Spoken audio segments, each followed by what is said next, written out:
Bab 301. Baik, Jansen mengangguk, dan pada saat Jansen hendak mencari bengkel untuk memperbaiki mobilnya, dia melihat sebuah Mercedes-Benz C-Class berwarna merah yang sedang mengikuti mereka. Tuan Dev, ada masalah. Jansen berkata sambil melirik ke kaca spion. Dev menoleh ke belakang dari mobilnya lalu bergegas membalikkan kepalanya lagi, kemudikan mobil ke tempat yang lebih terpencil, ada terlalu banyak orang di jalan raya. Jansen segera mengubah arahnya menuju pinggiran kota Namae dan mobil Mercedes merah itu juga buru-buru mengikuti. Yuki menyadari ada mobil yang mengikuti mereka, raut wajahnya seketika menjadi muram dan tubuhnya gemetaran. Dev melingkarkan tangannya pada bahu Yuki untuk menenangkannya, jangan khawatir, tidak akan ada masalah.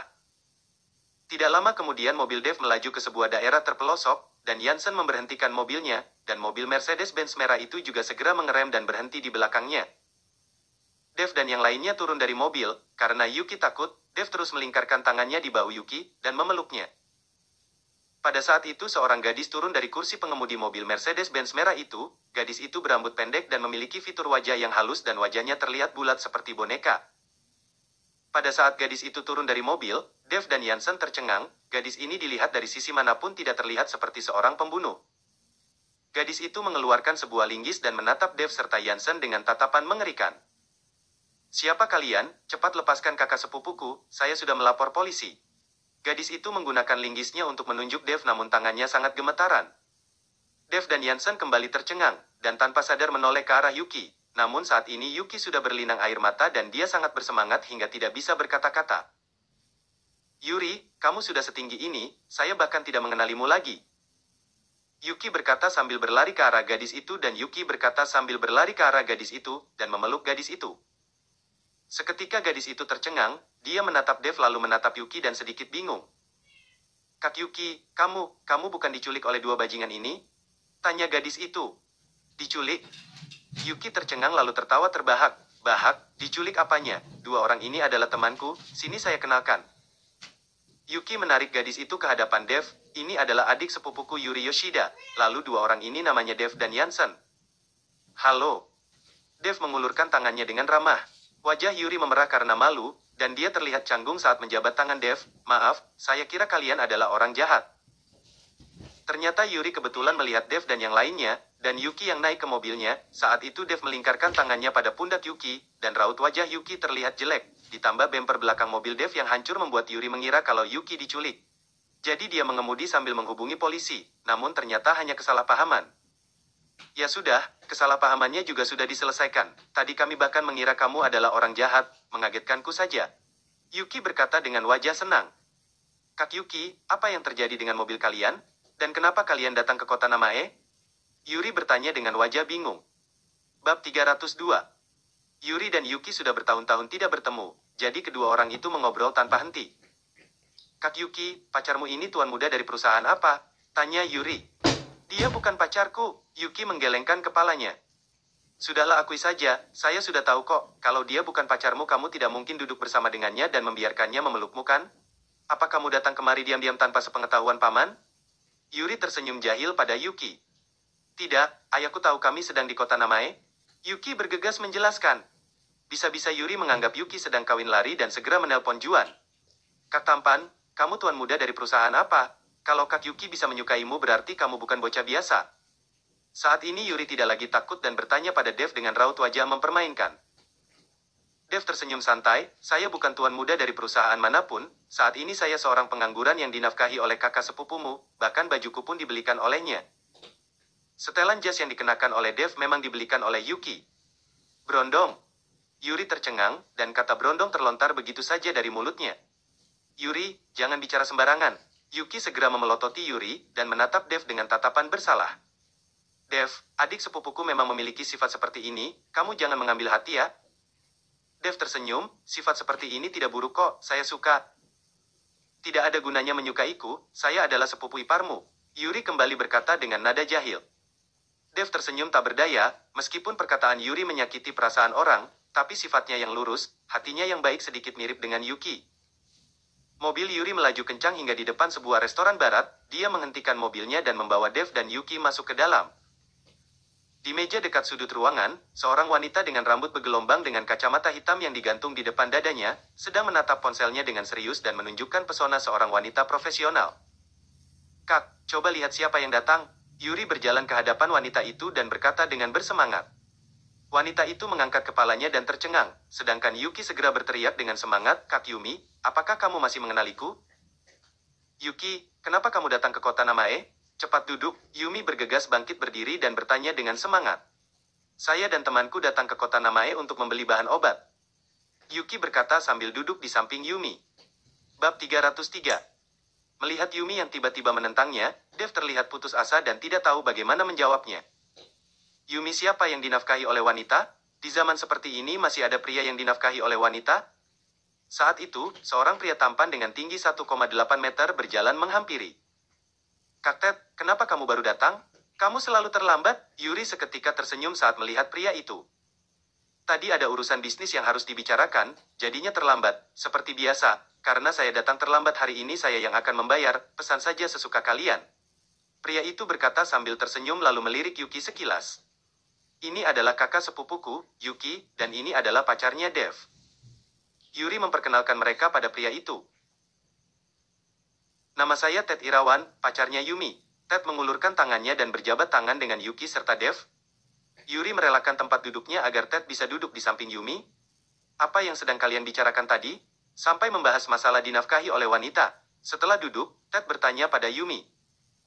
Hanya bicara asal, adik sepupuku ini merupakan putri dari orang terkaya di kota Surau, dan malah mendapatkan seorang pacar yang malas dan pengangguran, tidak memiliki pekerjaan, bahkan pakaiannya juga harus dibelikan oleh adik sepupuku. Bukankah ini namanya dinafkahi oleh wanita? Yumi berkata sambil menghela nafas, dan di wajahnya terlihat semacam kebencian. Raut wajah Dev juga mulai berubah, meskipun Yumi melakukannya demi kebaikan Yuki, tapi dia berulang kali mencemooh dirinya dan membuat Dev mulai marah. Ted menyadari perubahan ekspresi Dev, dan berkata pada Yumi, kamu tidak boleh berkata seperti itu. Di dunia ini mana ada begitu banyak pasangan serasi, menurutku saudara Dev ini juga luar biasa, asalkan punya kemampuan dan mau berusaha, bisa saja suatu hari nanti keadaan akan berbalik, oleh karena itu tidak boleh memandang rendah orang lain. Setelah selesai berkata, Ted menatap Dev dengan tatapan bersalah dan menundukkan kepalanya. Saudara Dev, jangan diambil hati ya, kakak beradik ini memang suka berbicara belak-belakan dan mudah menyinggung perasaan orang. Iya, saya mengerti, semuanya keluarga sendiri, kakak sepupu juga mengatakannya demi kebaikan Yuki. Kemarahan Dev mereda setelah mendengarkan perkataan Ted yang tulus. Ayo kita pesan makanan, hari ini saya yang bayar, jangan ada yang mencoba menghemat. Ted berkata sambil memanggil pelayan dan mulai memesan hidangan. Tidak lama kemudian, meja itu sudah dipenuhi dengan berbagai hidangan, beberapa orang itu makan sambil mengobrol, dan saat mengobrol Dev baru menyadari kalau Ted memang terlihat sederhana tapi statusnya bukan orang biasa, dia adalah putra dari teras obat yang terkenal di kota Namae. Perlu diketahui bahwa teras obat menempati posisi 3 besar di kota Namae, mereka memiliki 18 toko obat yang khusus memasok dan menjual obat herbal dan cukup berpengaruh di kota Namae. Mendengar ucapan Ted, Dev merasa kalau kata konglomerat generasi kedua, tidak hanya istilah yang digunakan untuk menghina, tergantung kepada siapa istilah itu ditujukan. Saudara Dev, kedatangan kalian kali ini ke kota Namae hanya untuk berjalan-jalan? Ted bertanya pada Dev. Dua orang itu bisa saja menjadi sepupu ipar, jadi harus banyak berkomunikasi. Saya berencana untuk membeli sejumlah bahan obat di sini. Dev mengatakan yang sebenarnya. Bagus kalau begitu, katakan saja bahan obat apa yang kamu perlukan padaku. Kami teras obat memiliki bahan obat apa saja, dan semua kualitasnya juga terjamin. Dengan hubungan kita, saya bisa memberikan harga terendah padamu. Sebenarnya kalau kamu ingin terjun ke industri ini, menjual kembali bahan obat juga bisa menghasilkan banyak uang. Ted salah paham pada Dev dan mengira Dev ingin menjadi penjual bahan obat. Bukan itu maksudku, saya berencana membeli bahan obat untuk dipakai sendiri. Paling tidak bahan obat itu harus berusia ratusan tahun, misalnya Lingzi berusia ratusan tahun, kalau bisa mendapatkan yang sudah berusia ribuan tahun maka itu akan lebih baik lagi. Dev berkata sambil tersenyum. Ted tertegun sejenak, sedangkan Yumi mulai mencibir, otakmu kemasukan air ya, apa kamu tahu bahan obat yang kamu katakan itu memerlukan uang sebanyak apa untuk mendapatkannya? Terutama ginseng dan Lingzi berusia ribuan tahun, harganya selangit, kalaupun dijual padamu takutnya kamu tidak sanggup membelinya. Bab 304. Setelah tertegun sesaat, Ted akhirnya berkata pada Dev dengan serius, Saudara Dev, saya mengerti keinginanmu untuk menjalankan bisnis besar, tapi bahan obat yang kamu katakan tadi harganya juga sangat tinggi walau di kota Namae, meskipun keluarga Tanaka sangat kaya tapi udah perlu sampai melakukan hal seperti ini, kalau kamu tidak mengerti, kamu bisa ditipu orang dan menjadi bangkrut. Kak Ted, terima kasih atas peringatannya, saya punya perhitungan sendiri. Dev berterima kasih kepada Ted. Melihat Dev sepertinya sudah membulatkan tekadnya, Ted tidak lagi membujuknya dan berkata, "Saudara Dev, kamu baru sampai di kota Namae, istirahat dulu. Besok datanglah ke toko pusat teras obat untuk mencariku, saya akan menemanimu berkeliling agar kamu mengenal situasi di sini. Kalau saya menemanimu setidaknya kamu tidak akan dibohongi oleh orang." "Untuk apa kamu menemaninya? Lantas kamu tidak sibuk?" Bocah sombong seperti dirinya tidak akan bisa melakukan apapun, baru buka mulut saja sudah mengatakan mau ginseng ratusan tahun, apa dia tahu cara membedakan ginseng ratusan tahun? Yumi semakin jengkel pada Dev. "Sudahlah, bagaimanapun mereka datang dari jauh, sudah seharusnya kita menemani mereka." Ted berkata sambil tersenyum. "Kamu saja yang temani, saya sibuk, saya harus bekerja." Yumi mengernyitkan keningnya dan berkata pada Yuki, "Yuki, kamu harus lebih memikirkan dirimu sendiri, jangan sampai orang lain menyuruhmu bayar, kamu pun langsung membayar." "Saya tahu kakak sepupu," Yuki menganggukkan kepalanya.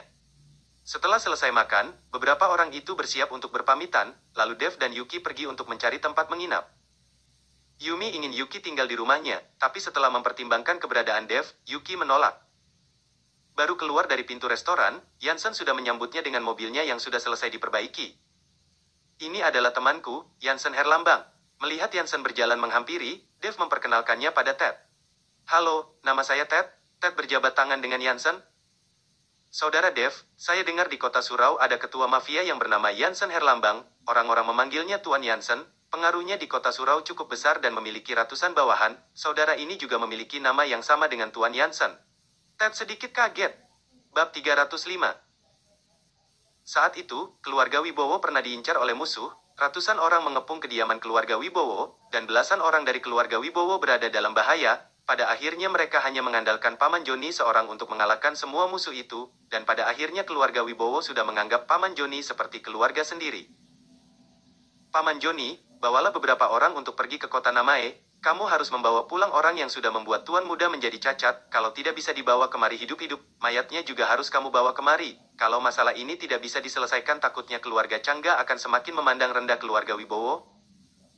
Saat ini bagaimanapun caranya Askara harus menghabisi Dev, kalau tidak setiap hari dia akan dimarahi oleh istrinya, dan diremehkan oleh anggota keluarga Changga, dan dia pun tidak berani menjawab." "Tuan besar, tenang saja saya pasti akan membawa orang itu padamu." Paman Joni mengangguk lalu berbalik pergi. Keesokan paginya, Dev dan yang lainnya baru bangun lalu bersarapan di hotel. Yuri datang dengan mengendarai mobilnya. "Kak Yuki, Kak Ted takut kalian tidak mengenalinya jadi memintaku kemari untuk menjemput kalian." Yuri berkata pada Yuki. "Baik, kalau begitu ayo berangkat." Yuki mengangguk. "Kak Yuki, semalam kamu dan pacarmu tidak tidur bersama kan?" Yuri menghampiri Yuki dan bertanya dengan suara kecil. "Sembarangan, kami tidur di kamar masing-masing." Yuki memelototi Yuri. Diantarkan oleh Yuri, Dev dan yang lainnya segera tiba di toko pusat teras obat. Toko itu terletak di pusat kota dengan luas mencapai ribuan meter persegi, bisa dilihat kalau kekuatan teras obat tidak kecil. Saat baru masuk, pelayan yang ada di depan pintu menyapa Yuri dengan sopan, "Nona Yuri, Pak Ted sudah berpesan kalau kalian sudah sampai boleh langsung pergi ke aula belakang untuk menemuinya." "Baiklah." Yuri menganggukkan kepala, dan menggandeng tangan Yuki, "Kak Yuki, ayo kita ke aula belakang." Dev dan Yansen mengikuti dua wanita itu dari belakang. Pada saat itu Dev sedang melihat-lihat seluruh teras obat, meskipun masih pagi, tapi tokonya sudah dipenuhi oleh pelanggan, ada yang sedang memeriksa barang dan ada yang sedang melakukan tawar-menawar. Di tengah aula teras obat, ada ribuan jenis bahan obat, dan setiap bahan obat itu dipajang di etalase dan dilabeli dengan nama serta manfaatnya, terlihat jelas kalau teras obat sangat profesional. Dev diam-diam merasakan dan menyadari kalau seluruh bahan obat yang ada di aula ini hanyalah bahan obat biasa, dia tidak merasakan adanya energi spiritual yang kuat, tapi kalau dipikir-pikir lagi ada benarnya juga, siapa yang mungkin memajang bahan obat langka di aula besar seperti ini? Setelah melewati aula utama, mereka melalui sebuah lorong dan akhirnya sampai di aula besar yang ada di bagian belakang. Ada gudang di kedua sisi aula besar ini, yang di dalamnya terdapat tumpukan kantong-kantong bahan obat. "Saudara Dev, kalian sudah sampai ya?" Melihat Dev dan yang lainnya sudah tiba, Ted bergegas menghampiri dan menyambut dengan senyuman, "Kalian duduk dulu sebentar ya, saya sedang ada tamu. Setelah selesai saya akan membawa kalian berkeliling." "Kak Ted, tidak usah tergesa-gesa, kamu sibuk saja dulu." Dev tersenyum. Ted mengangguk, "Pelayan, bawakan teh untuk mereka." Setelah menyuruh seseorang untuk membawakan Dev dan yang lainnya minuman, Ted beranjak pergi. Pada saat ini ada seorang pria parubaya yang duduk di samping meja 8 dewa yang ada di tengah ruangan, dan Ted juga langsung duduk di hadapan pria itu. Dua orang itu berbincang, dan di tengah meja 8 dewa itu juga terdapat sebuah kotak kayu yang sangat indah, sepertinya mereka sedang bertransaksi. Dev duduk dan mencoba tehnya, dan karena bosan dia melihat-lihat sekelilingnya. Pak Ted, ginseng yang saya bawa ini adalah ginseng liar yang sudah berusia ratusan tahun lebih. Coba kamu lihat dulu kualitasnya, lihatlah kepala ginseng dan akarnya. Ini ginseng liar kelas atas, 20 miliar untuk ginseng seperti ini tidak mahal. Kalau teras obat tidak mau membelinya, saya bisa mencari rumah herbal. Mereka tidak akan keberatan membayar 20 miliar untuk ginseng ini. Pria parubaya itu tiba-tiba meninggikan suara bicaranya pada Ted. Bab 306. Karena pria parubaya itu meninggikan suaranya, Dev mau tidak mau menoleh ke arahnya. Pak Dimas, kita bisa berunding dulu, ginseng ini memang merupakan ginseng kelas atas, tapi kalau 20 miliar sepertinya terlalu mahal, bagaimana kalau kamu turunkan harganya sedikit, saya akan langsung mentransferkan uangnya padamu. Ted berkata sambil tersenyum. 20 miliar, 1 sen pun tidak bisa kurang, karena kalian tidak mau, saya akan pergi sekarang. Pria parubaya itu berkata sambil berdiri, dan bersiap pergi dengan membawa kotak kayunya. Pak Dimas, jangan tergesa-gesa, jangan tergesa-gesa, baik saya akan membelinya, teras obat akan membelinya, bukan demi hal lain, hanya untuk menjadikan Anda seorang teman. Ted bergegas menahan pria parubaya itu dan mengeluarkan ponselnya. Sekarang juga saya akan mentransferkan uangnya padamu, lain kali kalau ada barang sebagus ini lagi, kamu harus membawanya ke teras obat, saya pasti akan membayar dengan harga yang tinggi. Hahaha, baik, bisa diatur, bisa diatur. Setelah mendengar ucapan Ted, pria parubaya itu tiba-tiba tertawa dan wajahnya terlihat sangat bersemangat. Kak Ted, tunggu sebentar. Pada saat Ted sedang bersiap mentransferkan uang pada pria parubaya itu, Dev tiba-tiba berjalan menghampiri dan menghentikan Ted. Saudara Dev, ada apa? Ted bertanya dengan bingung. Pak, apakah ginseng liar ini boleh diperlihatkan padaku sebentar? Dev bertanya pada pria parubaya itu. Pria parubaya itu tidak berkata apapun dan menoleh ke arah Ted dengan bingung. Oh, orang ini adalah temanku. Ted bergegas menjelaskan. Ginseng liarku ini tadi sudah dilihat oleh Pak Ted, apa ada masalah? Pria parubaya itu menatap Dev dengan ekspresi waspada. Saya mencurigai ginseng liarmu ini palsu. Dev berkata dengan sinis. Perkataan Dev membuat pria parubaya itu segera melompat seolah ekornya baru saja terinjak dan berteriak, apa katamu, kamu berani mengatakan ginseng liarku ini palsu? Kamu bahkan belum melihatnya sudah mengatakan kalau ginseng ini palsu? Lagi pula Pak Ted sudah memeriksa barangnya tadi, mana mungkin palsu? Kalau kamu mau mencari masalah, saya bukan orang yang bisa ditindas seenaknya. Ted buru-buru berkata sambil tersenyum, Pak Dimas, jangan marah, temanku ini suka bercanda. Setelah menghibur pria parubaya itu, Ted menoleh ke arah Dev dan mengernyitkan keningnya, Saudara Dev, ginseng liar ini sudah saya periksa, tidak ada masalah kok, kamu bahkan belum melihatnya kenapa mengatakan ginseng itu palsu. Ginseng liar ini palsu, kalau tidak percaya, buka saja kita periksa bersama, kalau tidak berani membukanya berarti palsu. Dev menatap pria parubaya itu dengan dingin, dan membuat pria parubaya itu merasa sedikit gugup. Kalau mau buka, buka saja, kalau setelah dibuka dan ginseng ini asli bagaimana? Pria parubaya itu berpura-pura berani dan menantang Dev, tetapi dia tidak berani menatap langsung mata Dev. Kalau asli, saya akan mengganti rugi 10 miliar padamu. Dev tampak percaya diri. Saat itu, Yuki dan Yuri juga ikut menghampiri, mereka tidak menyangka Dev berani bertaruh dengan orang. Hanya Yansen yang tetap duduk sambil meminum tehnya, seringaian terlihat di wajahnya dan dia sudah tahu kalau pria parubaya yang ada di depannya itu akan mengalami kesialan. Kepercaya dirian Dev membuat pria parubaya itu kaget dan menoleh ke arah Ted. Pak Dimas, karena Dev ingin melihatnya, kamu perlihatkan saja, agar dia menyerah dan nanti harga pembeliannya akan saya naikkan lagi untukmu. Ted juga tidak percaya kalau ginseng itu palsu karena bagaimanapun tadi dia sudah memeriksanya, hanya saja Dev bersikeras untuk melihatnya, jadi diperlihatkan saja agar dia menyerah. Baik, karena Pak Ted sudah berkata seperti itu, saya akan membiarkan dia melihat saya, agar dia merasa puas.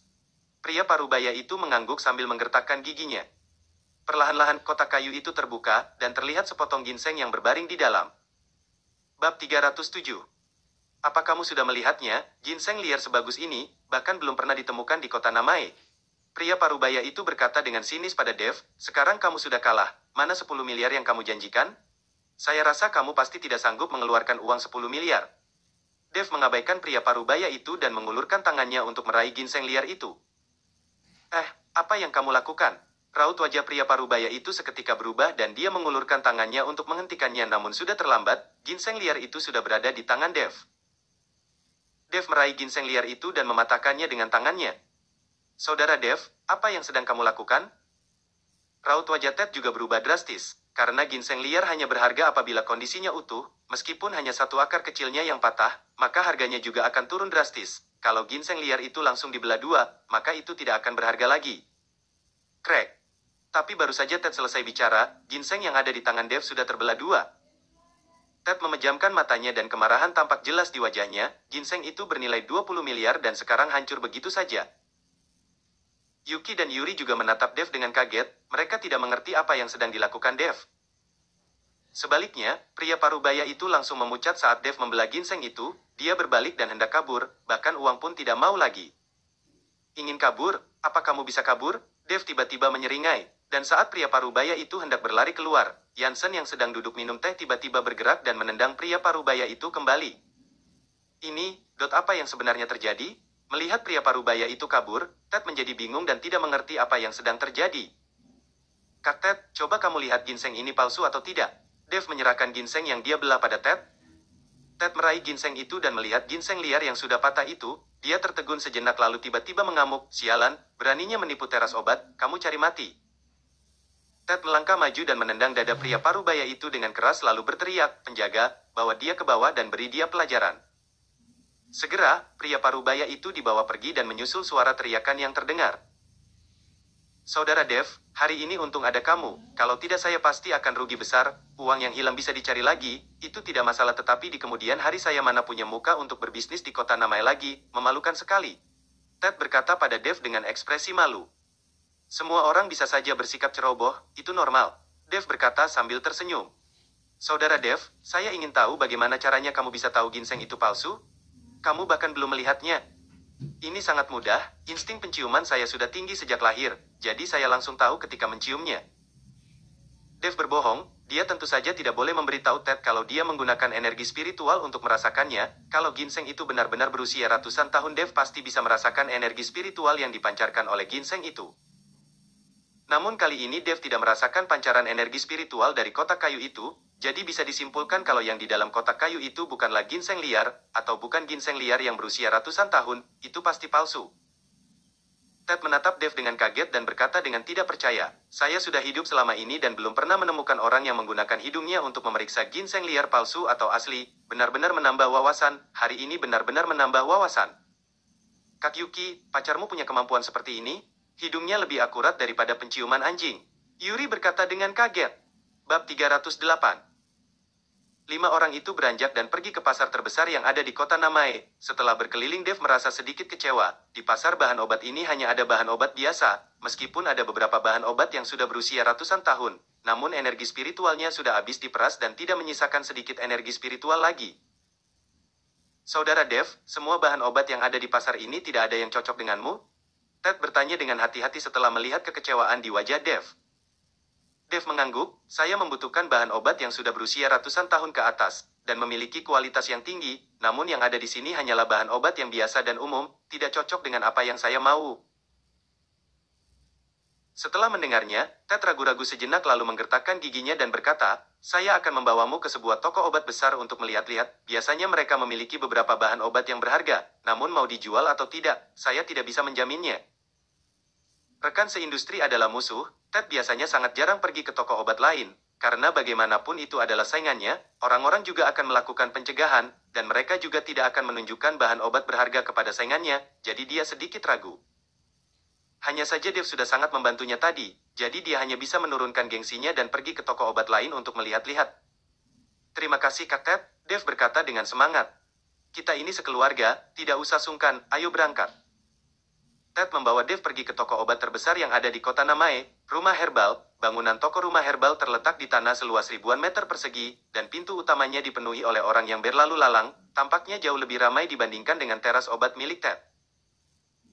Saudara Dev, di rumah herbal ini terdapat banyak bahan obat yang sudah berusia ratusan tahun, dan dengar-dengar harta karun di toko ini adalah sebuah lingzi yang sudah berusia ribuan tahun. Di seluruh kota Namae hanya rumah herbal yang memiliki bahan obat yang berusia ribuan tahun, oleh karena itu status rumah herbal di kota Namae tidak diragukan lagi. Ted menjelaskan sambil membawa Dev dan yang lainnya masuk ke dalam. Baru memasuki aula utama, Dev sudah merasakan fluktuasi dari energi spiritual, dan seketika dia langsung mengunci pandangannya pada beberapa bahan obat yang ada di aula utama, dan tidak bisa menahan perasaan aneh. Kak Ted, apakah rumah herbal juga akan memajang bahan obat berusia ratusan tahun di aula utama begitu saja? Dev bertanya dengan heran. Berani, di seluruh kota Namae hanya rumah herbal lah yang berani memanjang bahan obat berusia ratusan tahun di aula utama mereka, dan hampir 80% bahan obat berusia ratusan tahun yang ada di kota Namae berada di tangan rumah herbal. Saat berbicara, raut wajah Ted tiba-tiba menjadi muram, karena bagaimanapun dia juga berada di bisnis yang sama, jadi dia merasa sedikit malu karena bisnis kompetitornya begitu sukses. Oh, Dev menganggukkan kepalanya dan dia merasa sangat senang dalam hatinya. Karena dengan seperti ini dia tidak perlu berkeliling kemana-mana lagi, asalkan dia bisa bernegosiasi dengan rumah herbal, kedepannya tidak perlu takut tidak bisa menemukan bahan obat berharga. Bab 309. Banyak. Mata Iman bersinar, hahaha, bisa dibicarakan, Pak Ted mengingat rumah herbal, saya tentu tidak boleh membuat Pak Ted rugi, nanti saya pasti akan memberikan komisi kepada Pak Ted. Dalam berbisnis, banyak kejadian di mana mereka saling memperkenalkan pelanggan, dan pemberian komisi juga merupakan keharusan. Tuan Hardy terlalu sungkan, orang ini adalah saudaraku bukan orang lain, saya tidak membutuhkan komisi, cukup berikan diskon saja. Ted bergegas menjelaskan. Baik, Iman tertawa, lalu berkata sambil menatap Dev, saudara, berapa banyak bahan obat berusia ratusan tahun yang kamu butuhkan? Semua yang kamu punya, Dev berkata dengan santai. Iman yang mendengarnya seketika tertegun lalu tertawa, Saudara, saya rasa kamu tidak tahu harga bahan obat yang berusia ratusan tahun, satu bahan obat saja sudah bernilai miliaran, kalau yang kualitasnya bagus bisa bernilai lebih dari puluhan miliar, dan apakah kamu tahu seberapa banyak bahan obat yang ada di tempatku ini? Apa kamu tahu sebanyak apa bahan obat yang ada di seluruh kota Namae? Ted juga mengecilkan suaranya dan berbisik pada Dev, Saudara Dev, kamu boleh membeli sedikit dulu untuk dilihat, barang ini memang barang bagus tapi kalau disimpan saja juga tidak ada gunanya. Pada saat itu Ted masih belum tahu kalau Dev membeli bahan obat ini untuk kultivasi dan bukan untuk dijual kembali. Dev tidak berkata apapun, namun dia menoleh dan berkata pada Iman, Tuan Hardy, saya dengar kalau di kamu memiliki harta karun yang berupa sebuah lingzi yang berusia ribuan tahun, apakah saya boleh melihatnya? Kenapa? Apa kamu ingin membelinya? Iman bertanya. Kalau memang benar lingzi berusia ribuan tahun, saya pasti akan membelinya, harganya terserah padamu. Kalau memang asli, Dev pasti akan menggunakan segala macam cara untuk mendapatkannya, sebuah lingzi yang berusia ribuan tahun sudah cukup untuk meningkatkan level kekuatan Dev. Hahaha, anak muda zaman sekarang benar-benar tidak terduga, sepertinya saya memang sudah tua. Iman tertawa. Hanya saja, karena itu merupakan harta karun toko saya, dibayar berapapun saya tidak akan menjualnya, sebaiknya kita diskusikan saja bahan obat yang berusia ratusan tahun. Baiklah, kalau begitu tolong Tuan Hardy keluarkan bahan obatnya dan buka harganya. Dev tersenyum dan tidak bersikeras lagi, karena sejak awal dia sudah merasakan kalau di toko ini tidak ada lingzi yang berusia ribuan tahun, hanya saja di halaman belakang ini ada sebuah tanaman obat yang memiliki energi spiritual yang cukup besar, namun usianya hanya sekitar ratusan tahun. Sepertinya rumah herbal yang mengaku memiliki lingzi ribuan tahun sebagai harta karun tokonya juga hanya membual. Iman menganggukkan kepalanya dan menepuk tangannya 3 kali. Segera seseorang menghampiri dengan membawa kotak kayu, totalnya ada 5 kotak kayu dan di dalamnya berisi ginseng liar, lingzi dan sejenis wampi yang berusia ratusan tahun. Saudara, di dalam ini berisi bahan obat yang berusia ratusan tahun dengan kualitas tinggi, apakah kamu mau melihatnya dulu? Imam berkata sambil menunjuk kotak kayu itu. Tidak perlu, Tuan Hardy katakan saja harganya. Dev menggelengkan kepalanya. Iman merasa senang dalam hatinya, dia paling suka orang tidak punya otak seperti ini, tidak mengerti apapun namun berlagak berpengetahuan tinggi, uang orang-orang seperti ini adalah yang paling gampang diperas.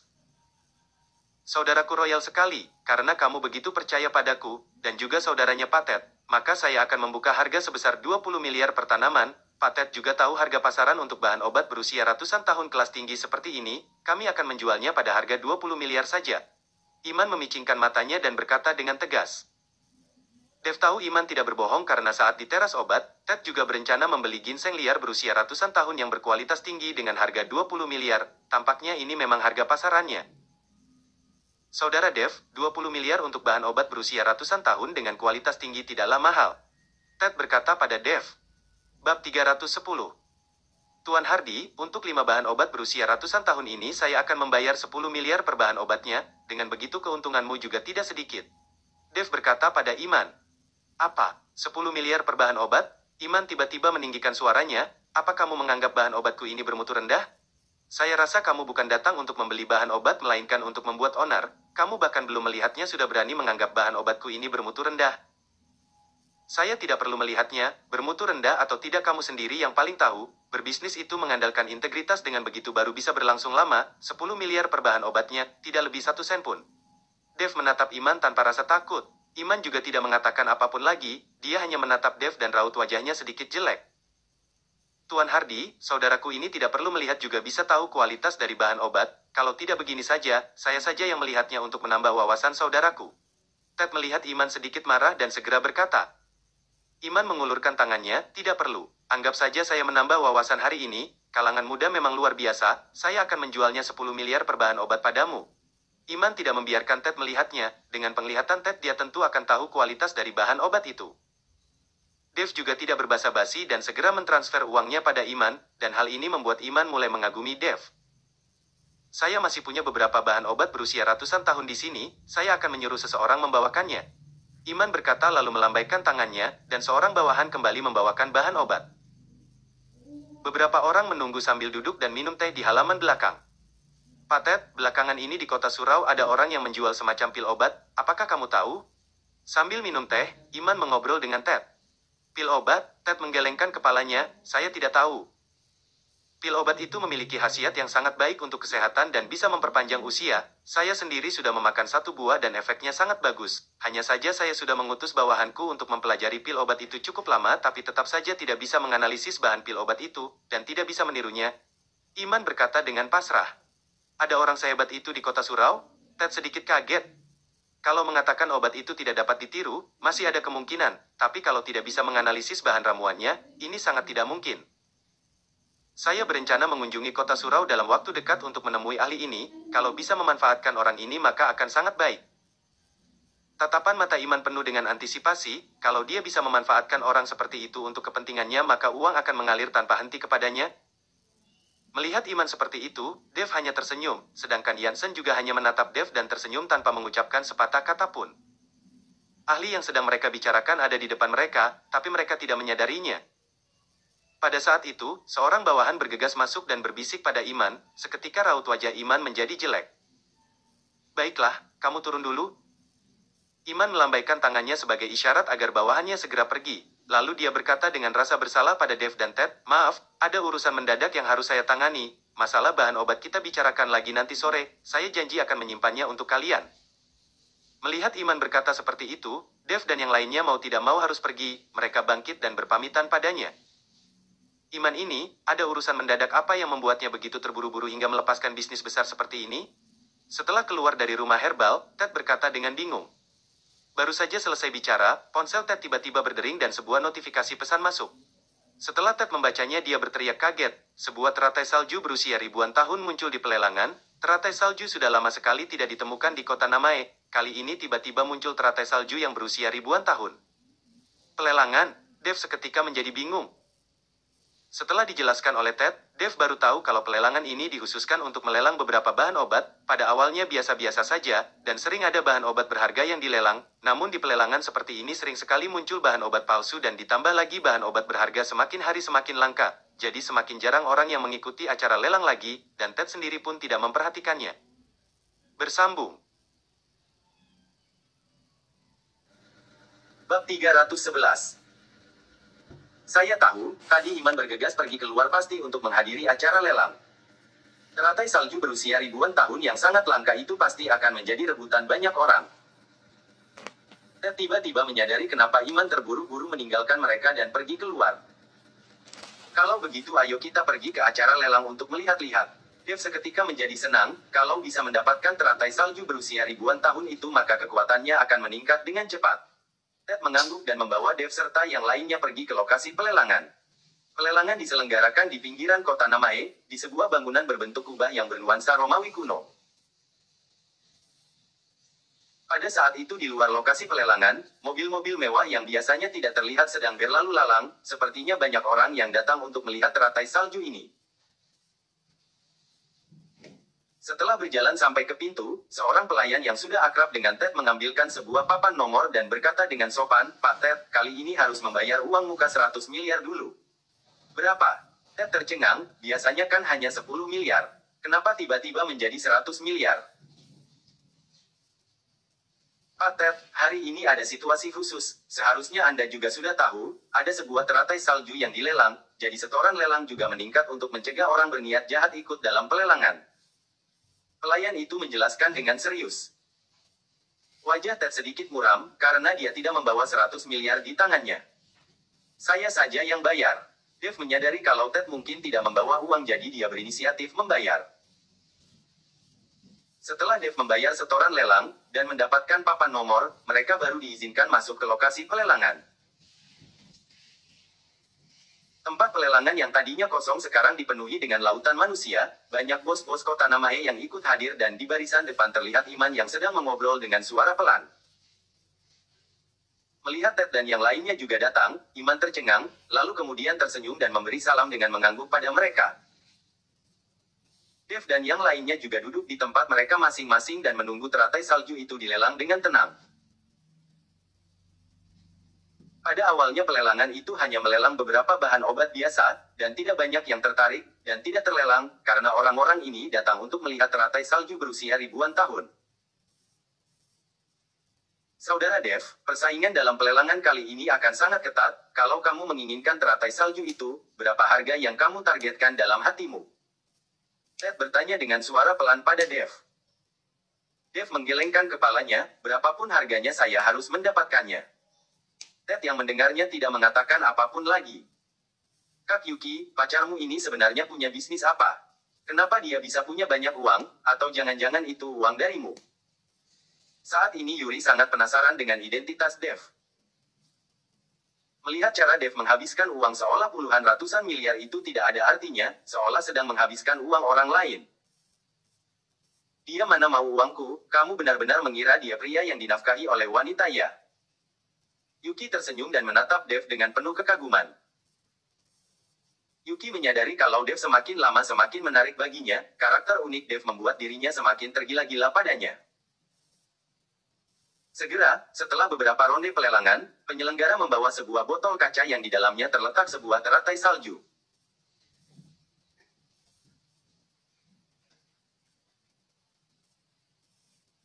Hadirin, ini adalah barang lelang utama hari ini, teratai salju yang berusia ribuan tahun. Perlu diketahui bahwa belakangan ini di kota Namae sudah tidak lagi ditemukan teratai salju. Barang semacam ini sulit dipetik, oleh karena itu orang yang ingin memetiknya juga semakin lama semakin berkurang. Teratai salju ini dipetik langsung oleh seorang petani yang merendamnya dan menjadikannya sebagai arak untuk diminum, dan kami berhasil menemukannya.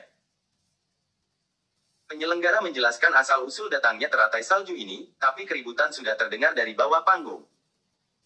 Wah, apa-apaan, dia tidak sedang membohongi orang kan? Menipu kita semua datang kemari untuk melihat teratai salju yang sudah direndam menjadi arak. Apakah teratai salju itu benar-benar berusia ribuan tahun? Saya rasa ratusan tahun pun tidak sampai, kalian ini jelas-jelas pembohong. Pelelangan macam apa ini, masih mengharuskan membayar uang muka 100 miliar, apa-apaan? Setelah melihat teratai salju itu, banyak orang mulai menunjukkan kekecewaan mereka dan mulai mencaci maki. Bab 312. Pada saat itu hanya Dave yang tatapannya bersinar, hatinya mulai bersemangat, dan meskipun teratai salju itu sudah direndam menjadi arak, dia masih bisa merasakan energi spiritual yang melonjak dan terus-menerus mengalir dari teratai salju itu. Meskipun teratai salju itu kelihatannya tidak besar, dan tidak tahu sudah berapa lama direndam menjadi arak, dan kehilangan kilauannya yang semula, namun itu semua tidak membuat Dave berhenti menyukainya. Karena orang-orang itu tidak mengerti barang, maka Dave sepertinya akan memiliki kesempatan untuk mendapatkannya hari ini. Penyelenggara juga tidak gentar karena cacian dari orang-orang, dan hanya tersenyum sambil berkata, teratai salju ini akan dilelang mulai dari harga 100 miliar dan setiap peningkatan harganya tidak boleh di bawah 10 miliar, penawar tertinggi akan mendapatkannya, dan pelelangan dimulai sekarang. Dave tidak langsung mengangkat papannya untuk menawar harga, dia menunggu sesaat dan mempelajari reaksi dari orang-orang di sekitarnya, dan ketika melihat tidak ada orang yang mengangkat papannya, dia merasa sangat senang. Namun pada saat Dave hendak mengangkat papannya, tiba-tiba Iman yang ada di barisan depan mengangkat papannya, 100 miliar. Melihat Iman mengangkat papannya, orang-orang yang ada di sekitarnya mulai berdiskusi. Tuan Hardy saja menawar, apa jangan-jangan kita salah menilai barang ya? Rumah herbal benar-benar kaya, 100 miliar dibelanjakan barang seperti ini. Coba tunggu dulu, Iman itu sangat perhitungan, dia tidak mungkin menawar dengan asal.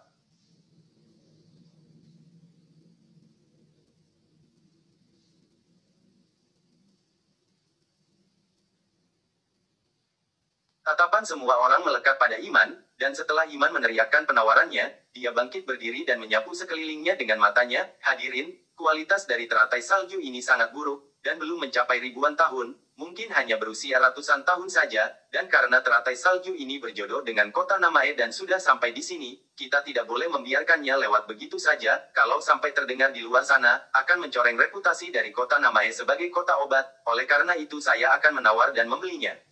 Hadirin sekalian juga tidak perlu berebut denganku. Mendengar perkataan Iman, meskipun tidak banyak orang yang percaya, tapi Iman sudah menegaskan agar mereka tidak berebut dengannya dan tidak ada yang berani menawar lagi.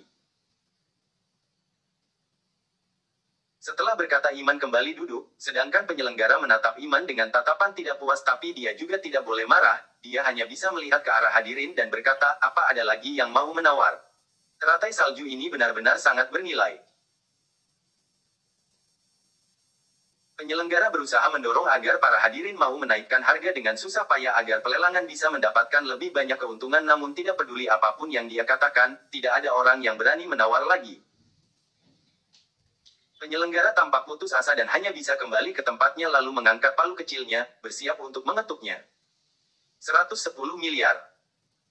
Pada saat penyelenggara hendak mengetukkan palunya, Dev tiba-tiba mengangkat papannya. Raut wajah penyelenggara seketika menjadi senang, dan bergegas menoleh ke arah Dev, dan tatapan semua hadirin juga melekat pada Dev.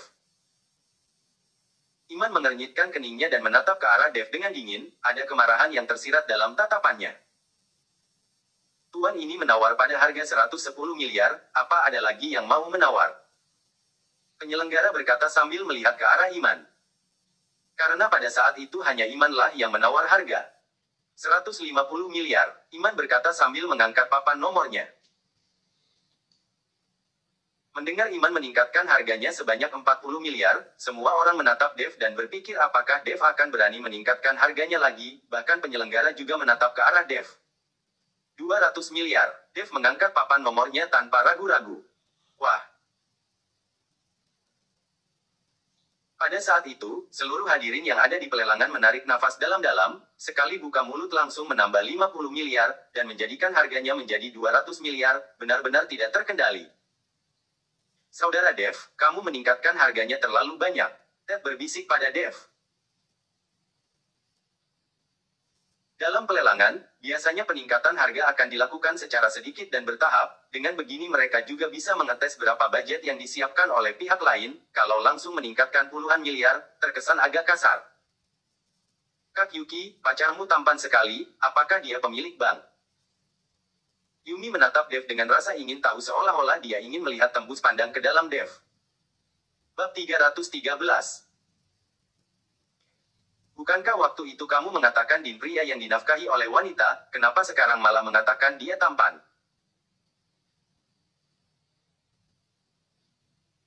Yuki tersenyum namun dia juga sedikit terkejut bagaimana Dev bisa mempunyai banyak uang, namun dia sudah mempersiapkannya, apabila Dev tidak memiliki uang, setelah berhasil memenangkan pelelangan teratai salju, dia akan menelpon Juan untuk meminta uang, sebagai orang terkaya di kota Surau, keluarga Tanaka. Tidak akan kesulitan mengeluarkan beberapa ratus miliar. Iman menatap Dev dengan tatapan kebencian, kedua matanya menyipit dan raut wajahnya mulai terlihat dingin. 210 miliar. Iman menggertakkan giginya dan menatap erat pada Dev. 300 miliar. Tidak menunggu Iman selesai bicara, Dev kembali mengangkat papan nomornya. Kali ini semua orang yang hadir tercengang, semuanya mulai penasaran dengan identitas Dev, sedangkan penyelenggara mulai tersenyum dan berkata dengan suara keras, Tuan ini sudah menawar di harga 300 miliar, apakah tidak ada lagi yang mau menawar? Saya lihat Tuan ini sepertinya tidak berasal dari kota Namae, lantas penduduk kota Namae tidak ada yang ingin berebut. Kalau sampai terdengar di luar maka tidak ada lagi yang mau menyebut kota Namae sebagai kota obat. Bisa dibilang penyelenggara ini sangat hebat, beberapa kata yang dia lontarkan berhasil memprovokasi Dev dan Iman. Tadi Iman sudah mengatakan kalau dia takut kota Namae akan dipermalukan, dan sekarang penyelenggara kembali membahasnya, kalau Iman tidak berebut bukankah itu mempermalukan dirinya sendiri. Dev melirik penyelenggara yang ada di atas panggung dan mencaci maki dirinya dalam hati, orang ini benar-benar pintar membuat momentum untuk menabur perselisihan agar orang-orang bertarung dan dengan seperti itu dia baru bisa mendapatkan lebih banyak keuntungan. 310 miliar. Iman menggertakkan giginya dengan keras dan kembali mengangkat papan nomornya. Dev tidak ragu-ragu, dan saat hendak mengangkat papan nomornya Ted menghentikannya. Saudara Dev, bahkan jika teratai salju itu benar-benar berusia ribuan tahun ini sudah tidak sepadan dengan harganya, jangan ditawar lagi. Ted membujuk Dev. Harga pada saat ini sudah terlalu tinggi dan tidak lagi cocok untuk membelinya, kalaupun berhasil didapatkan akan menimbulkan kerugian. Kak Ted, saya memerlukan teratai salju ini. Dev berkata dan kembali mengangkat papan nomornya, 350 miliar. Wah. Saat ini keributan terjadi di tempat pelelangan, mereka semua menatap Dev dengan tatapan penasaran, mereka ingin tahu untuk apa Dev menghabiskan uang sebanyak itu untuk membeli teratai salju. Meskipun orang-orang itu tidak terlalu paham dengan bahan-bahan obat tapi mereka tahu kalau harga saat ini sudah melebihi harga sewajarnya dan sudah terlalu mahal untuk membeli teratai salju itu, apalagi teratai salju berusia ribuan tahun itu sudah direndam menjadi arak. Lantas pemuda ini memiliki dendam terhadap Iman dan sengaja melawan Iman. Semua orang memiliki pemikiran seperti ini dalam hati mereka, karena selain alasan ini mereka tidak bisa memikirkan alasan lainnya. Iman sendiri juga berpikir demikian, keningnya mengerut erat dan sepasang matanya menatap Dev dengan marah, bocah, kamu sengaja melawanku bukan? Saya tidak memiliki dendam padamu, kenapa saya harus melawanmu? Ini adalah peraturan pelelangan, harga yang paling tinggi akan menang, kalau Tuan Hardy suka, kamu boleh terus meningkatkan harga. Dev berkata sambil tersenyum. Ini adalah kota Namae, jangan merasa bangga. Iman mendengus dan membawa orangnya dan pergi.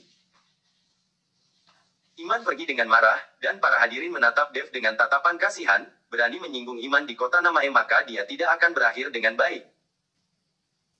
350 miliar, teratai salju berusia ribuan tahun ini dimenangkan oleh tuan ini. Penyelenggara mengetuk palu dengan bahagia dan menyerahkan teratai salju itu dengan sopan kepada Dev. Dev meraih teratai salju itu dan mentransferkan uang itu ke rekening pelelangan, lalu dia, Ted dan yang lainnya pergi, tujuannya datang kemari hari ini sudah berhasil dicapai dan tidak ada gunanya lagi tetap berada di pelelangan. Saudara Dev, kali ini kamu sudah menyinggung Iman, saya takut dia tidak akan membiarkannya begitu saja, selain itu transaksi kalian juga sepertinya tidak akan bisa dilanjutkan lagi. Setelah berjalan keluar dari pelelangan, Ted berkata dengan cemas. Bab 314. Tidak akan tenang saja, di sini tidak memiliki teman dan musuh, hanya ada kepentingan, saya membayar untuk membeli bahan obat darinya dan dia mendapatkan keuntungan, bagaimana mungkin dia menolak peluang bisnis, apalagi pelanggan besar sepertiku juga jarang ditemukan. Dev berkata sambil tersenyum dan tidak tampak cemas sedikitpun. Kalau begitu kita masih akan pergi ke rumah herbal, Ted bertanya dengan waspada. Tentu saja, saya belum mendapatkan barang yang saya mau, kenapa tidak mau pergi? Dev mengangguk dan naik ke mobil menuju ke rumah herbal. Pada saat itu di dalam rumah herbal, Iman sedang murka. Tidak masuk akal, di kota Namae ternyata ada orang yang berani melawanku, benar-benar membuatku kesal. Iman membanting gelas dengan keras ke lantai. Tuan, bagaimana kalau saya membawa beberapa orang untuk merebut kembali teratai salju itu? Kata seorang pemuda bersetelan jas hitam yang kehilangan telinga kirinya. Orang ini adalah orang kepercayaannya Iman, saat Iman bertarung dan membunuh di kota Namae, pemuda ini selalu berada di sisinya, meskipun sekarang Iman sudah membersihkan diri dari hal-hal itu, dia tidak mengusir pria ini. Iman ragu-ragu sejenak lalu berkata sambil mengerutkan keningnya, ingat cari tempat yang tidak ada orang dan jangan sampai hal ini diketahui oleh publik. Iman bersusah payah membersihkan diri, kalau sampai hal ini diketahui publik akan mempengaruhi reputasinya. Tapi dia sangat menyukai teratai salju itu, bukan karena Iman ingin menjualnya kembali tapi dia ingin menggunakannya sebagai harta karun untuk tokonya. Harta karun toko yang dia miliki saat ini bisa dibilang palsu, itu tidak berusia ribuan tahun. Ini juga alasan kenapa Iman lebih suka membelinya dengan harga mahal. Tuan, tenang saja, saya sudah melakukannya selama bertahun-tahun dan saya tahu apa yang harus saya lakukan. Pemuda itu mengangguk dan membalikkan badannya bersiap untuk pergi. Namun saat dia membalikkan badannya, dia melihat Dev dan Ted yang berjalan masuk dan tidak bisa tidak kaget. Iman yang melihat Dev berani datang kembali ke tokonya juga merasa kaget. Tuan Hardy, saya datang kemari untuk menyelesaikan transaksi kita yang tadi, berbisnis mengandalkan integritas, dan karena saya sudah mengatakan akan membeli bahan obat dari Tuan Hardy, saya tidak boleh pergi begitu saja. Dev menatap Iman yang kaget dan berkata sambil tersenyum. Mengandalkan integritas. Iman mencibir, kamu merebut teratai salju berusia ribuan tahun milikku, tidak disangka kamu masih berani menginjakan kaki di tokoku, benar-benar tidak menganggap saya serius. Tuan Hardy, perkataanmu sepertinya kurang tepat. Saya menghabiskan uang untuk membeli teratai salju itu, kenapa kamu mengatakan saya merebut milikmu? Dev sengaja berlagak bodoh. Bocah, jangan berpura-pura, tinggalkan teratai salju berusia ribuan tahun itu, dan saya akan mengampuni nyawa kalian, tinggalkan kota Namae atau nyawamu akan menjadi taruhannya. Pemuda bertelinga satu itu berkata pada Dev dengan raut wajah dingin. Setelah pemuda itu berbicara, belasan orang tiba-tiba menghalangi pintu dan pintu mulai tertutup. Saat ini, Ted, Yuri dan yang lainnya mulai memucat, Yuki juga menarik lengan baju Dev dengan erat. Tuan Hardy, kalau ada masalah bisa dibicarakan baik-baik, ini. Minggir, ini bukan urusanmu. Ted ingin mencoba bermusyawarah, namun tidak disangka baru saja membuka mulut dia sudah langsung dimaki oleh Iman, dan wajahnya terlihat canggung. Jadi kalian berencana merebutnya ya? Dev malah tersenyum dan tidak terlihat takut sama sekali. Bocah, kamu ini bukan manusia ya, sudah sampai saat seperti ini kamu masih bisa tersenyum. Saya, Iman, paling kagum dengan orang sepertimu, tinggalkan teratai salju itu dan saya akan memberimu 300 miliar, dengan begitu kerugianmu juga tidak terlalu besar, bagaimana? Melihat Dev yang tidak takut, dan terlihat tenang, Iman merasa janggal, dia takut ada kekuatan di belakang Dev, karena seorang pemuda yang bisa mengeluarkan uang ratusan miliar begitu saja pasti bukan orang biasa.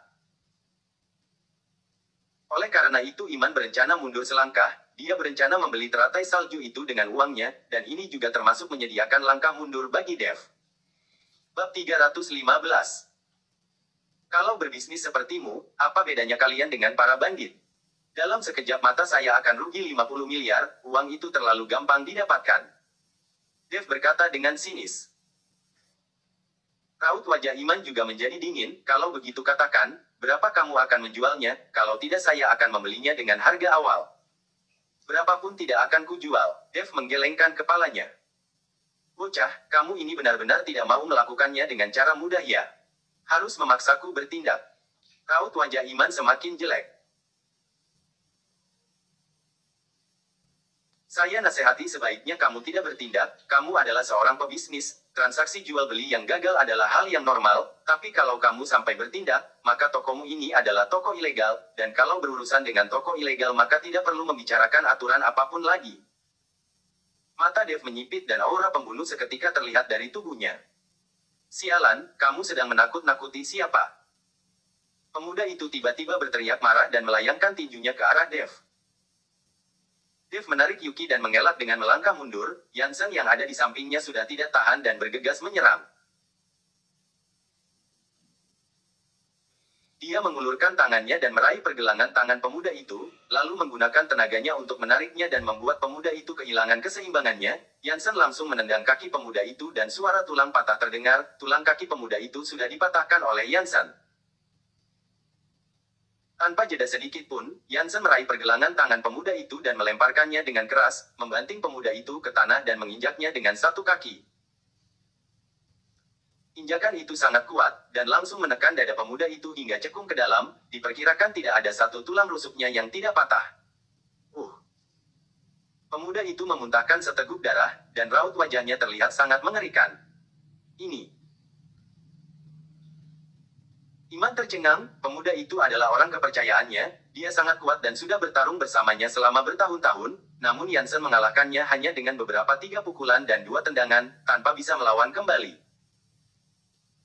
Setelah Yansen memakan pil penambah energi, kekuatannya bertambah pesat, dan pemuda itu bukan lagi lawannya. Pada saat itu Ted dan Yuri juga tercengang, mereka tidak menyangka Yansen sekuat itu. Sialan, berani curang padaku, pada saat saya turun ke jalanan, kalian semua masih minum ASI. Yansen meludah dan tendangannya diarahkan pada kepala pemuda itu, dan langsung membunuh pemuda itu di tempat. Setelah membunuh pemuda itu Yansen menatap ke arah Iman, tua bangka, apa kamu mau mencobanya? Iman juga bisa bertarung namun kemampuannya tidak sebanding dengan Yansen, dia kaget dan terus mundur, wajahnya memucat dan berkata, kamu, siapa sebenarnya kamu? Saya tidak bisa mengubah namaku, saya adalah Yansen Herlambang. Yansen mengeluarkan statusnya sebagai ketua mafia dan aura pembunuh memenuhi sekujur tubuhnya. Tiba-tiba, mata Iman membelalak dan keringat dingin terus bercucuran di dahinya. Kamu adalah ketua mafia dari kota Surau, Yansen Herlambang. Tidak, Tuan Yansen dari kota Surau. Iman seketika mengenali Yansen, sebelumnya dia pernah bertemu dengan Yansen 2 kali, namun karena sudah lama, dan kesannya tidak terlalu mendalam ditambah dia tidak menyangka seorang ketua mafia di kota Surau, Yansen akan datang ke kota Namae tanpa bawahannya, jadi meskipun dia merasa Yansen sedikit familiar tapi dia tidak terlalu mempermasalahkannya. Saat ini Yansen sudah buka mulut dan dia akhirnya teringat. Tuan Yansen, saya salah, saya tidak punya mata. Iman langsung bersujud di lantai. Apa yang dikatakan Yansen benar, meskipun Iman dulu bertarung di seluruh kota Namae dan begitu berkuasa, tapi di mata Yansen, dia hanyalah bocah yang tidak ada apa-apanya. Nama Yansen Herlambang sudah terkenal di berbagai kota. Meskipun keluarga Wibowo dari kota Itaka berani menganggap remeh Yansen, tapi di setiap sudut kota Surau, tidak ada satu orang pun yang berani meremehkan Yansen. Tuan Dev. Yansen menatap ke arah Dev, bagaimana cara mengurus Iman harus menunggu perintah dari Dev. Dev langsung berjalan ke hadapan Iman dan berkata, saya tadi sudah bilang, kalau kamu bertindak, maka tokomu ini adalah toko ilegal, berurusan dengan toko ilegal saya tidak suka mengikuti peraturan. Bab 316. Tuan, ampuni saya, mohon ampuni saya bersedia menyerahkan semua bahan obat berusia ratusan tahun yang ada di toko saya pada Tuan. Iman tidak berhenti bersujud, dia berharap dia bisa menamparkan dirinya dengan keras. Sejak awal dia sudah menyadari kalau Dev bukanlah orang biasa, seharusnya ada kekuatan besar yang mendukungnya di belakang, tapi tidak disangka kekuatannya begitu besar hingga Yansen pun merupakan pengikutnya, takutnya di seluruh provinsi China juga tidak banyak orang yang memiliki kekuatan seperti ini.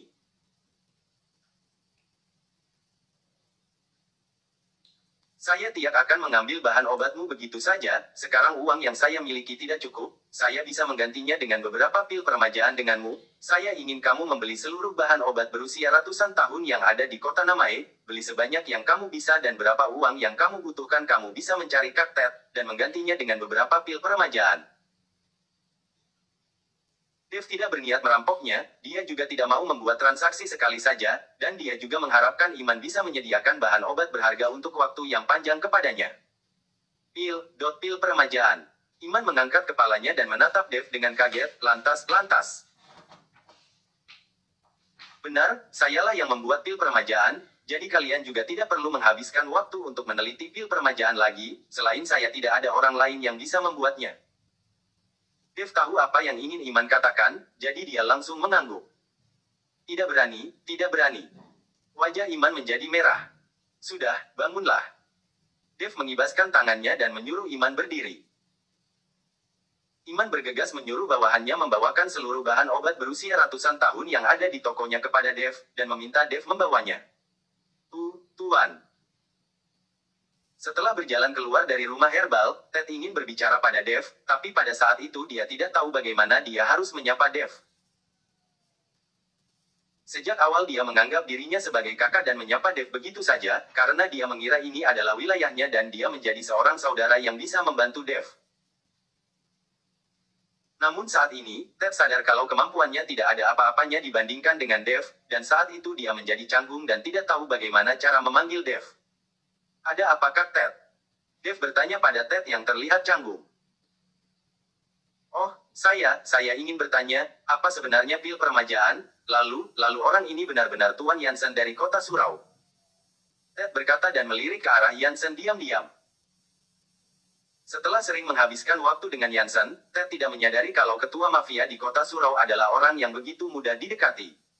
Kenapa? Apa saudara Ted rasa saya tidak kelihatan seperti itu? Yansen tersenyum pada Ted. Kelihatan. Ted bergegas mengangguk, dan tidak berani bertatapan dengan Yansen. Dev tersenyum dan memperkenalkan pil permajaan pada Ted, dan dia juga berencana menjadikan Ted sebagai distributor pil permajaan di kota Namae, dan mengenai bahan obat untuk membuat pil permajaan juga dia serahkan kepada Ted. Bahan obat umum seperti itu bisa ditemukan di setiap sudut kota Namae, dan sangat mudah ditemukan. Setelah mendengarkan penjelasan Dev, Ted seketika bersemangat, kalau dia bisa menjadi distributor pil permajaan di kota Namae, maka uang akan mengalir tanpa henti padanya. Saudara Dev, tenang saja, mengenai masalah bahan obat saya pasti akan menyediakan bahan obat dengan kualitas terbaik. Ted berkata dengan bahagia, sekarang sudah hampir jam makan siang, ayo kita makan bersama, saya akan mentraktirmu ke hotel terbesar yang ada di sini. Selama perjalanan Yuri terus menatap Dev, di usianya saat ini adalah usia ketika perasaan dalam hatinya sedang tumbuh, dan dia menatap Dev seperti pria yang sangat spesial, sangat maskulin. Kalau Dev bukan pacarnya Yuki, dia pasti berinisiatif mengejarnya. Kak Yuki, kamu benar-benar sangat bahagia, bisa mendapatkan pacar seperti ini. Tatapan mata Yuri dipenuhi dengan kekaguman. Setelah tiba di hotel, Ted memesan hidangan semeja dan menelpon Yumi agar dia ikut makan bersama sepulang kerja. Yumi datang dengan pakaian formal dan menenteng tasnya. Saat melihat meja yang penuh dengan hidangan dia mengernyitkan keningnya. Hanya beberapa orang kenapa memesan begitu banyak hidangan, bukankah ini terlalu boros? Bab 317. Tidak boros, kamu cepat duduk. Ted menarik Yumi untuk duduk. Yumi menyeka tangannya dengan handuk barali menatap ke arah Dev, setelah berkeliling seharian bagaimana rasanya. Apakah sudah tahu kamu di atas langit masih ada langit, di atas orang hebat masih ada yang lebih hebat? Membuatmu langsung menginginkan bahan obat berusia ratusan tahun, apakah itu bahan-bahan yang bisa dimainkan oleh bocah sepertimu? Meskipun keluarga adik sepupuku kaya raya, tapi kamu juga tidak boleh menghamburkannya begitu saja. Perkataan Yumi sontak membuat Ted dan Yuri kaget. Diam. Ted memelototi Yumi, lalu berkata dengan rasa bersalah, Saudara Dev, mohon maaf, Yumi tidak bermaksud jahat. Ted, kamu gila ya? Beraninya meneriakiku. Lantas perkataanku salah. Yumi berteriak pada Ted dengan marah. Kak, diamlah. Yuri segera menarik Yumi ke samping dan Ted juga mengikuti mereka. Dua orang itu berbisik dan menjelaskan semuanya pada Yumi. Raut wajah Yumi segera berubah, dan diam-diam melirik ke arah Dev. Setelah sesaat, tiga orang itu kembali ke tempat duduk, raut wajah Yumi sedikit jelek dan terlihat canggung. Dev tersenyum dan berkata, ayo makan. Beberapa orang itu segera meraih sumpit mereka, sedangkan tangan Yumi yang memegang sumpit tiba-tiba gemetaran dan terus menundukkan kepalanya tanpa berani menatap Dev, apalagi Yansen, yang ada di samping Dev. Setelah selesai makan, Dev memberikan Ted sebuah daftar obat dan memintanya menyediakan bahan obat yang sesuai dengan daftar itu.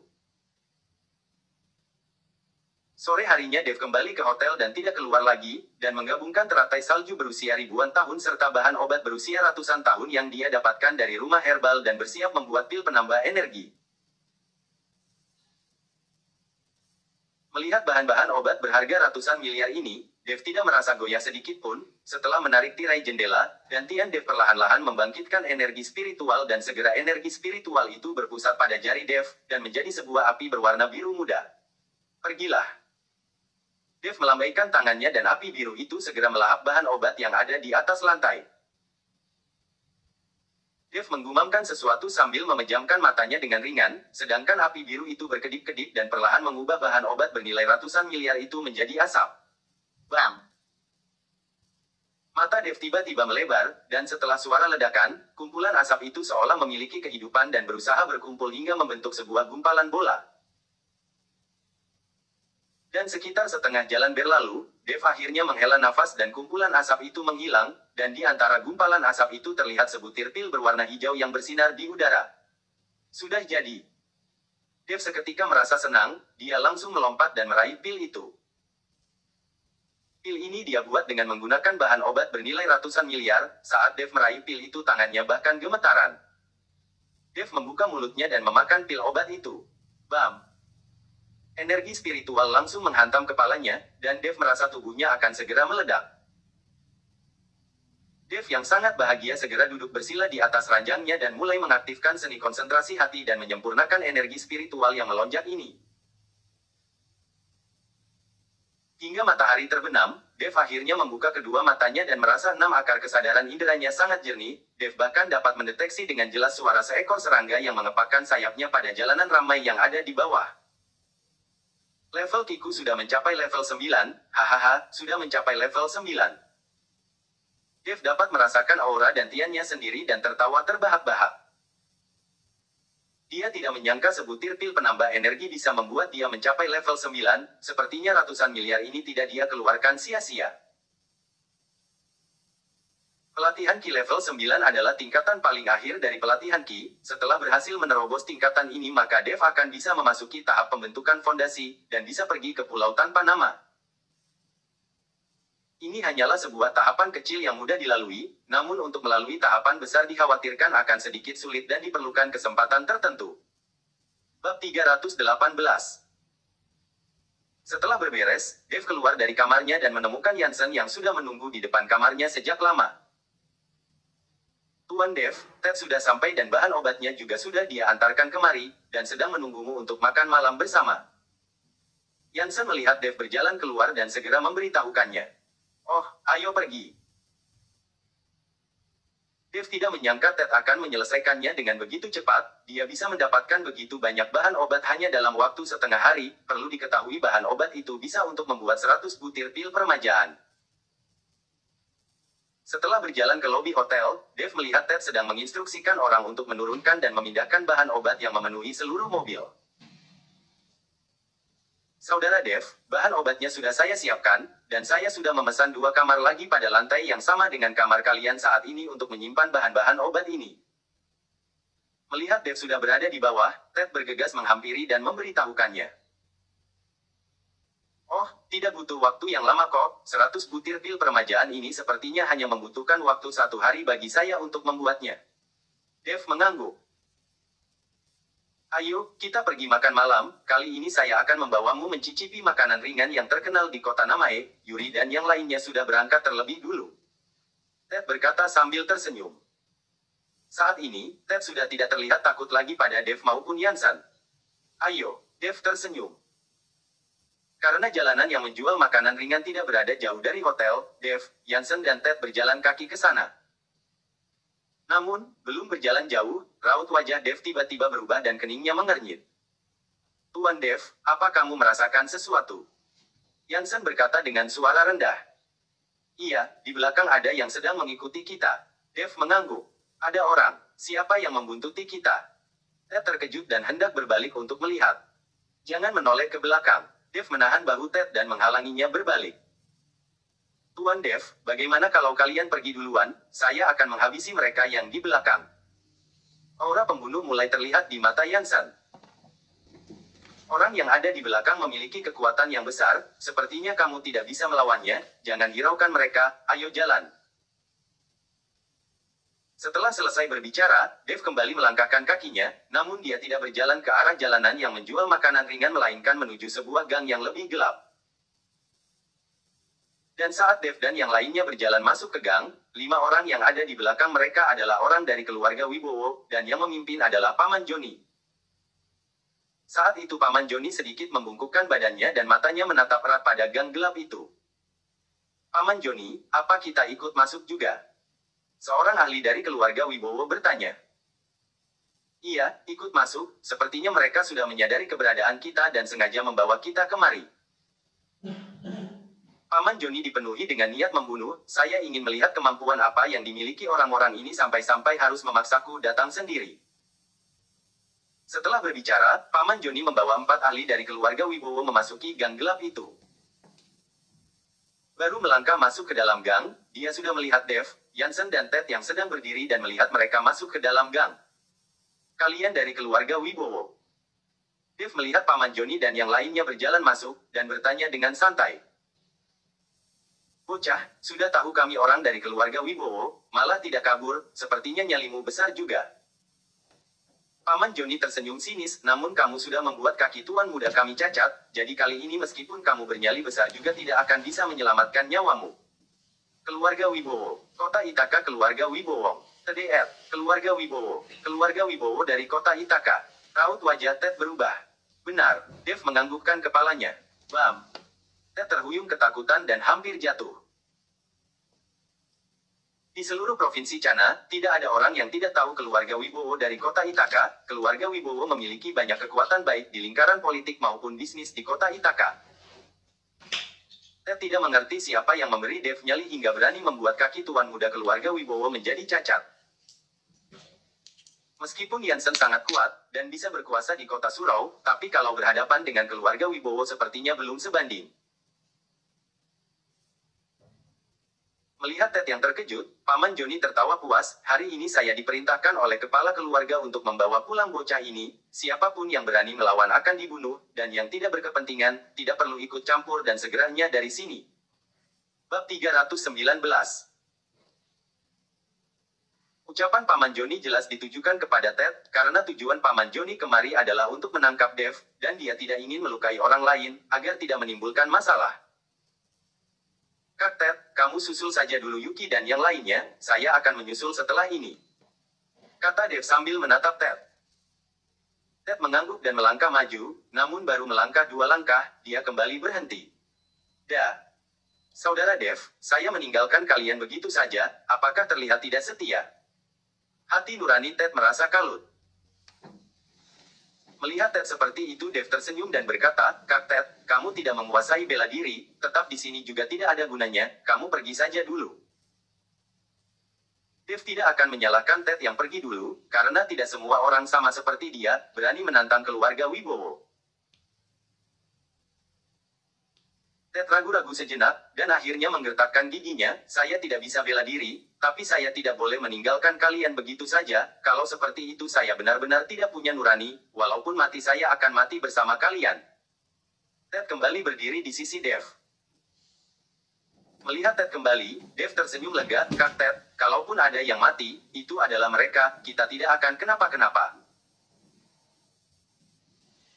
Saat ini Dev sudah mencapai level 9, dan dia sudah memandang rendah semuanya dalam hatinya, tidak peduli betapa kuatnya Paman Joni, dia tidak lagi menjadi tandingannya Dev. Baik, karena kalian semua ingin mati, maka saya akan mengabulkan keinginan kalian. Tatapan Paman Joni seketika membeku, dan dia tiba-tiba melambaikan tangannya, bunuh mereka semua. Begitu Paman Joni selesai berbicara, 4 ahli dari keluarga Wibowo langsung meraih pisau mereka dan bergegas maju dengan ekspresi ingin membunuh di wajah mereka. Ted yang melihat itu ketakutan dan terus melangkah mundur, dia sudah pucat. Dev berdiri di depan Ted untuk melindunginya dan tidak turun tangan, sedangkan Yansen mencabut tali pinggangnya untuk menangkis serangan mereka. Yansen bertarung 1 lawan 4, dan tidak bergeming sedikit pun, tali pinggang yang ada di tangannya terus melambai, tali pinggang Yansen ini sangat istimewa karena terbuat dari untaian rantai-rantai kecil.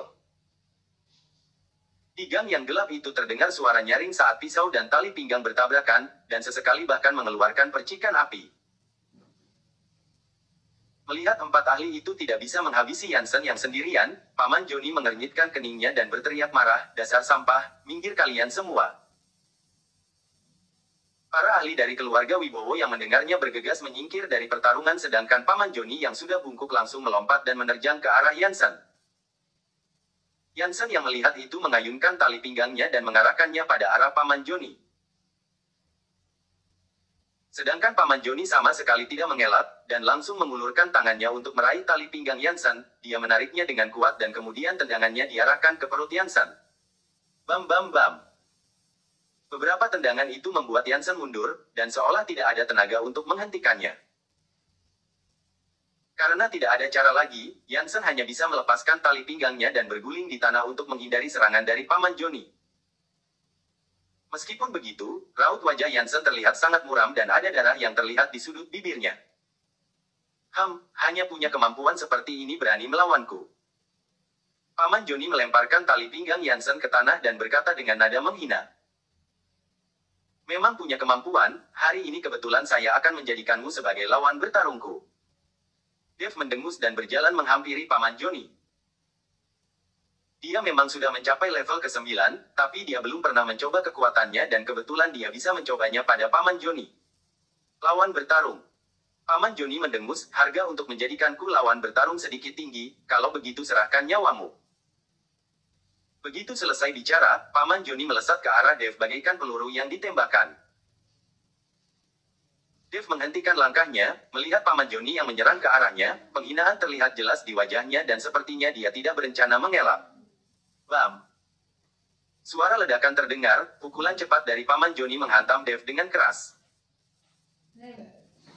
Tapi sebelum Paman Joni bisa merasa senang, seketika dia merasakan ada sebuah kekuatan sengatan besar yang memantul kembali ke lengan Paman Joni.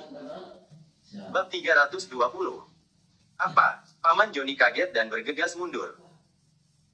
Tapi sudah terlambat, kekuatan sengatan itu seolah memiliki kehidupan dan menyelimuti seluruh tubuh Paman Joni. Lengan Paman Joni terkulai lemas, terlihat jelas sudah patah. Piak. Setelah itu, ada suara berderak yang terdengar dan pakaian Paman Joni seperti dirobek oleh sesuatu dan seketika semuanya terlepas. Tidak mungkin, bagaimana mungkin? Ketakutan dan kekagetan terlihat di mata Paman Joni, tapi belum sempat dia menyelesaikan perkataannya, dia memuntahkan seteguk darah yang bercampur dengan serpihan organ-organnya. Beruap. Paman Joni terjatuh ke tanah dan meninggal, matanya terbuka lebar, dia bahkan tidak bisa menutup matanya sebelum mati. Sampai pada akhirnya dia mati tanpa tahu bagaimana caranya dia mati, pada saat itu organ dalamnya sudah dihancurkan dan dirusak oleh kekuatan sengatan. 4 ahli dari keluarga Wibowo yang melihat itu terkejut dan gemetar hebat, mereka bahkan tidak memiliki keberanian untuk kabur. Kematian Paman Joni terlalu misterius dan membuat hati mereka sangat tertekan. Dev bergerak maju, dia berjongkok dan memelintir kepala Paman Joni hingga lepas. Dia melemparkan kepala Paman Joni ke arah 4 ahli itu dan berkata dengan dingin, bahwa kepala itu kembali pada Askara, beritahu dia, cepat atau lambat saya akan pergi ke kota Ithaka untuk memelintir kepalanya. 4 ahli dari keluarga Wibowo menganggukkan kepala mereka dan membawa kepala Paman Joni dan bergegas kabur. Ayo pergi. Dev menoleh ke arah Ted. Saat ini Ted sudah tercengang, tatapan matanya kosong dan mengikuti Dev dari belakang. Ted baru bisa menghapus adegan yang dia lihat tadi setelah cukup lama, karena ini sudah di luar nalarnya dan otaknya tidak bisa menerimanya. Setelah sampai di jalanan tempat menjual makanan ringan pun raut wajah Ted belum membaik, mereka semua makan dan minum dan hanya dia sendiri yang tidak terlalu banyak bicara, sepertinya kejadian kali ini membuat dia cukup terguncang. Setelah selesai makan, Dev kembali mengurung diri di dalam kamar, dan tidak tidur semalaman, dia berusaha keras membuat pil permajaan, dia tahu kerja kerasnya saat ini adalah agar dia bisa lebih cepat mengetahui identitas aslinya sendiri, saat ini dia sangat ingin tahu, sebenarnya siapa ibu kandungnya. Lalu apa yang menakutkan dari Pulau Naga? Keesokan harinya saat matahari terbit, Dev hanya makan seadanya dan meneruskan membuat pil permajaan. Sedangkan saat itu, di kota Ithaka kediaman keluarga Wibowo, 4 orang ahli dari keluarga Wibowo sedang berlutut di atas lantai, mereka kaget hingga gemetaran, dan Askara menatap kepala Paman Joni yang ada di depannya dengan marah. Tiba-tiba, Askara yang terlalu marah memuntahkan seteguk darah. Tuan besar. 4 ahli itu bergegas berdiri dan memapa Askara duduk. Askara, kalau tidak punya kemampuan sebaiknya tidak usah membual, kalau membiarkan keluarga Cangga yang turun tangan masalah ini pasti sudah selesai, sekarang bagus kan, bahkan Paman Joni juga mati. Dian yang belum memasuki ruangan namun suaranya yang marah sudah terdengar. Dia bergegas datang setelah mendengar kabar bahwa Paman Joni dibunuh. Tetapi baru melewati pintu, dia melihat darah segar di sudut bibir Askara dan tercengang, rasa sakit menjalar di hatinya. Meskipun mereka biasanya bertengkar dan berkelahi, namun kalau sesuatu benar-benar terjadi pada Askara, Dian akan merasa sakit hati karena bagaimanapun mereka sudah menjadi suami istri selama bertahun-tahun. Nyonya. Melihat Dian datang, 4 orang ahli dari keluarga Wibowo segera berteriak menyapanya dengan hormat. Saya tanya pada kalian, apakah Dev yang membunuh Paman Joni? Dian berkata sambil melirik kepala Paman Joni. Benar, salah satu dari 4 orang ahli itu menjawab. Sepertinya Dev tidak membunuh kalian agar bisa menyuruh kalian membawa pulang kepala Paman Joni kemari. Dian melanjutkan pertanyaannya. Benar, dan dia juga menyuruh kami menyampaikan pesan. Dia berkata kalau dia akan datang ke kota Ithaka, dan memelintir kepala Tuan Besar. Salah satu dari 4 orang ahli keluarga Wibowo berkata dengan gemetaran. Arogan. Dian menepuk tangannya dan kepala dari ahli itu langsung ditembak. Bersambung.